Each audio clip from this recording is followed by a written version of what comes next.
Hola, buenos días, buenas tardes, buenas noches. Dios te bendiga, bienvenido a un nuevo video. Mi nombre es Gustavo Molina y en esta ocasión me gustaría que continuáramos reflexionando sobre la historia de Jonás, ahora en el capítulo 4, que es el capítulo final. Hagamos un pequeño recordatorio. Jonás había recibido la orden de parte de Dios de ir a predicar a Nínive, pero él decidió comprarse un boleto hacia Tarsis y en ese camino una tormenta atacó el barco y amenazaba con destruirlo. Y los marineros se preguntaban qué había ocurrido y descubrieron que era por la culpa de Jonás. Jonás fue lanzado al mar y allí Dios dispuso un enorme pez para que se lo tragara, donde Jonás tuvo 3 días y 3 noches. Pero allí Jonás se arrepintió delante del Señor y oró. Entonces el Señor envió al pez para que vomitara en tierra seca a Jonás. Y luego ya Jonás comenzó a predicar en Nínive. Dice la palabra del Señor que era una ciudad que se recorría en 3 días y Jonás lo hizo en un solo día. El mensaje que predicó Jonás fue que Nínive sería destruido dentro de 40 días.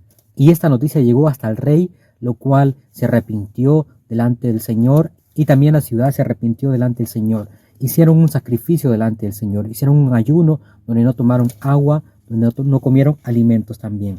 Ahora vamos a estar leyendo el capítulo número 4. Dice así: enojo de Jonás. Jonás 4. Nos dice la palabra del Señor así: en el nombre del Padre, del Hijo y de su Santo Espíritu. Pero esto disgustó mucho a Jonás y lo hizo enfurecerse, así que oró al Señor de esta manera: Oh Señor, ¿no era esto lo que yo decía cuando todavía estaba en mi tierra? Por eso me anticipé a huir a Tarsis, pues bien sabía que tú eres un Dios bondadoso y compasivo, lento para la ira y lleno de amor, que cambia de parecer y no destruyes. Así que ahora, Señor, te suplico que me quites la vida. Prefiero morir que seguir viviendo. ¿Tienes razón en enfurecerte tanto?, le respondió el Señor. Amén. Vamos a detenernos un momento acá. Vemos que Jonás conocía el carácter del Señor. Él sabía que Dios es bondadoso y compasivo, lento para la ira y lleno de amor. Amén. Ese es nuestro Dios. Y aquí encontramos por qué motivo Jonás huyó hacia dirección contraria. Quizás en alguna ocasión el Señor nos envía a predicar a nuestros enemigos, a personas que no tienen la misma denominación, y muchas veces quizás nosotros vamos a querer que la destrucción llegue a su vida, pero el Señor puede extender misericordia para sus vidas, ¿verdad? Me he dado cuenta que a veces como cristianos tenemos rivalidades con otras religiones, con otras personas que practican diferentes ideologías, ¿verdad? Y si el Señor nos manda a predicar a ese tipo de personas, muchas veces quizás no vamos a querer ir como Jonás lo hizo, ¿verdad? Así que no podemos culpar solo a Jonás diciendo: es que lo hizo por cobarde. Muchas veces esa persona podemos ser nosotros también, que no queremos ir a donde el Señor nos está enviando, a hacer esa tarea que el Señor nos está enviando. Y aquí vemos que el comportamiento de Jonás es un poco infantil. Vemos que le dice al Señor que hasta le quite la vida por la acción que el Señor había tomado, por la decisión que él había tomado. En la palabra del Señor, en el 5, continuamos leyendo, dice así: Jonás salió y acampó al este de la ciudad. Allí hizo una enramada y se sentó bajo su sombra para ver qué iba a suceder con la ciudad. Para aliviarlo de su malestar, Dios el Señor dispuso una planta, la cual creció hasta cubrirle a Jonás la cabeza con su sombra. Jonás se alegró muchísimo por la planta, pero al amanecer el día siguiente, Dios dispuso que un gusano le hiriera y la planta se marchitó. Al salir el sol, Dios dispuso un viento oriental abrasador. Además, el sol hería a Jonás en la cabeza, de modo que éste desfallecía. Con deseo de morir, exclamó: prefiero morir que seguir viviendo. Nuevamente, la actitud de Jonás estaba siendo bastante dramático acá, ¿verdad? Y a veces también nos volvemos dramáticos nosotros también, ¿verdad? Cuando el Señor actúa diferente a lo que habíamos planificado, volvemos dramáticos, ¿verdad? Yo he visto cristianos y yo también creo que he caído en esa victimización, en ese dramatismo, ¿verdad? Que por qué a mí, por qué yo, por qué a nosotros nos pasa esto. He visto gente también que dice: no, es que yo fundé este ministerio, es que yo estuve al principio, es que yo hice esto, es que yo hice lo otro. Y se comienza a victimizar, Y eso nos puede pasar a veces también delante del Señor, que nos comenzamos a quejar, que nos comenzamos a lamentar, que comenzamos a hacer ese tipo de berrinches.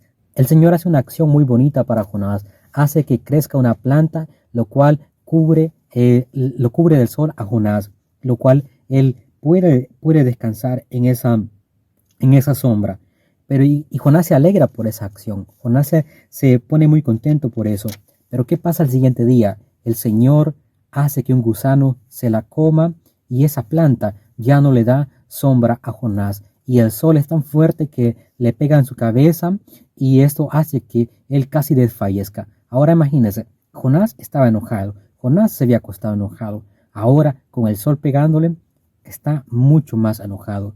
Asimismo, Dios a veces crea cosas para que nosotros podamos descansar, para que nosotros podamos reposar en su presencia, ¿verdad? Y cuando Él la quita, muchas veces nos comenzamos a lamentar, nos comenzamos a entristecer, pero recordemos que Él lo hemos recibido gracias al favor de Dios, gracias a su misericordia, y no es porque lo merezcamos, ¿verdad? Sino porque Él tiene compasión de nosotros.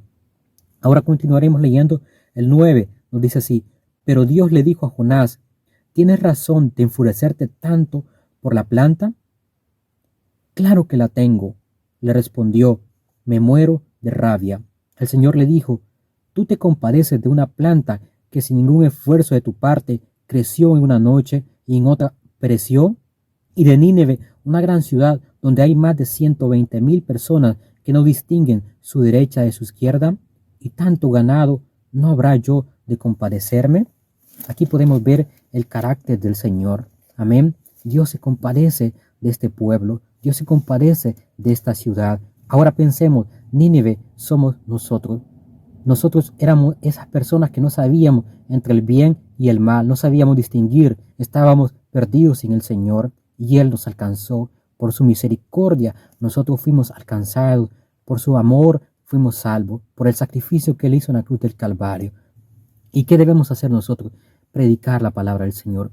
Y podemos aprender algo de Jonás, que Dios le dio una segunda oportunidad para predicar, ¿verdad? Aunque Jonás se arrepintió, vemos que él, cuando conoce el carácter del Señor, en este momento, él se enoja. Quizás como Jonás, muchas veces nos podremos molestar o enojar, ¿verdad? Podemos luchar con eso, pero tenemos que conocer el carácter de Dios, tenemos que apreciarlo, tenemos que valorarlo, porque Dios tuvo misericordia de Nínive y asimismo tiene misericordia de nosotros.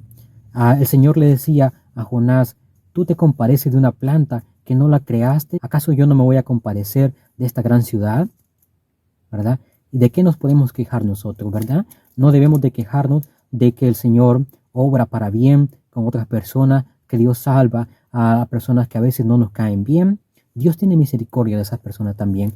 Dios no solo vino por usted y por mí, Dios vino por todos los perdidos. Amén. Así que debemos predicar a otras personas. Tenemos que hablar de Cristo, tenemos que hablar de su amor, de su gracia, ¿verdad? No guardemos el mensaje de salvación solo para nosotros. Y el Señor nos ha dado dones, talentos a cada uno de nosotros, de los cuales podemos usarlos a su servicio. Amén. Con este tema finalizamos la historia de Jonás. Te animo a seguir buscando, a seguir reflexionando. Hay mucho que aprender. Y Dios tuvo misericordia de Nínive, Dios tuvo misericordia de tu vida, y Dios tiene misericordia de mí, y también tiene misericordia de esta humanidad. Recordemos que el plan de Dios es de salvación, pero cuando la gente lo rechaza, no hay otra opción que la condenación. Así que, querido hermano, querida hermana, que estás en el camino del Señor, sigue adelante, sigamos avanzando, sigamos predicando hasta que Cristo venga. Amén. Dios te bendiga.